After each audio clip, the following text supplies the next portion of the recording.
এই মিষ্টি কুমড়ার ডগাটা ছোটো চিংড়ি দিয়ে খেতে যেমন ভালো লাগে, তেমনই ভালো লাগে শুটকি দিয়েও খেতে। আর কচি ডগা হলে তো ভাজা অসাধারণ লাগে। হ্যালো, আসসালামু আলাইকুম এভরিওয়ান। তাই তো আমাদের বাড়ির গাছ থেকে পেড়ে নিয়ে এসেছি, কেটে নিয়ে এসেছি রান্না করব বলে। এই তো এখানে বসিয়ে দিলাম রান্না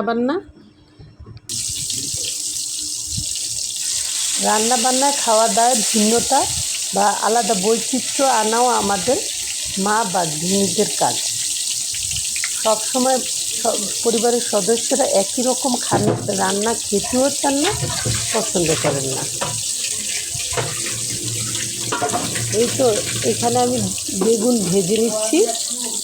এইটা হয়তো একজন পছন্দ করে, শাকটা অন্যজন পছন্দ করে। টেবিলে যখন সবাই খেতে বসে আমরা বেশিরভাগ গৃহিণীরাই খেয়াল করি কে কেমন খেলো।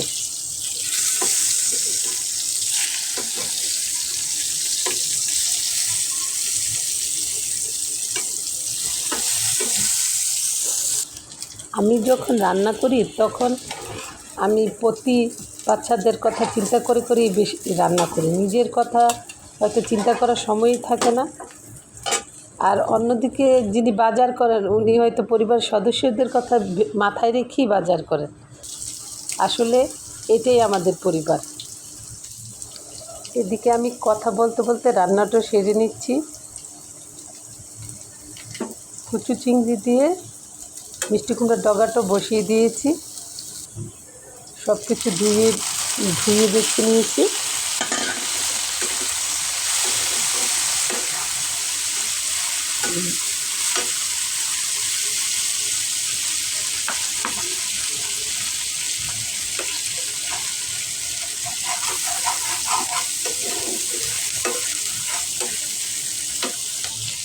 আজকে আমি ছোটো চিংড়ি দিয়ে এই কুমড়োর ডোগাটা কম মশলা দিয়ে রান্না করে নিই। সবুজ সতেজ একটা ডোগা, মাত্র গাছ থেকে পেড়ে নিয়ে এসেছি।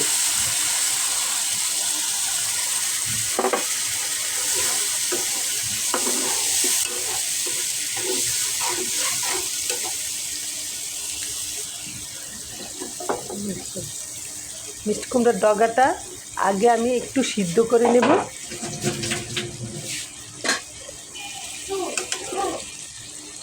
এই তরকারিটা আমি একটু শুকনো করেই রান্না করে নিব। নেড়ে চেড়ে মশলাগুলি সব কিছু মিশিয়ে ঢেকে দিব এবং আঁচটা মিডিয়াম রাখবো, যাতে পানিটা সিদ্ধ হওয়ার আগেই শুকিয়ে না যায়।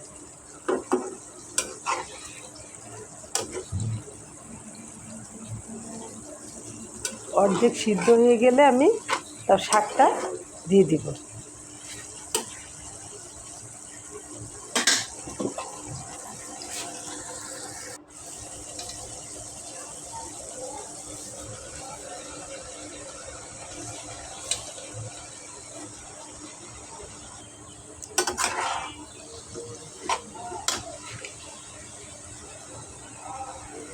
আর সবশেষে আমি কাঁচামরিচগুলি দিয়ে দিব।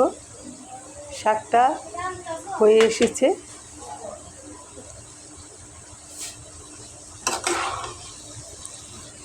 এই ধরনের তরকারি দিয়ে ভাতটা একটু বেশি খাওয়া যায়,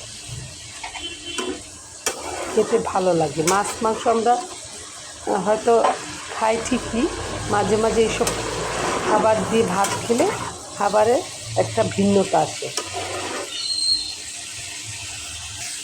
কুমড়ো শাকটা হয়ে গেছে, এখনই বেড়ে নিব। ভালো থাকবেন সবাই। আল্লাহ হাফেজ।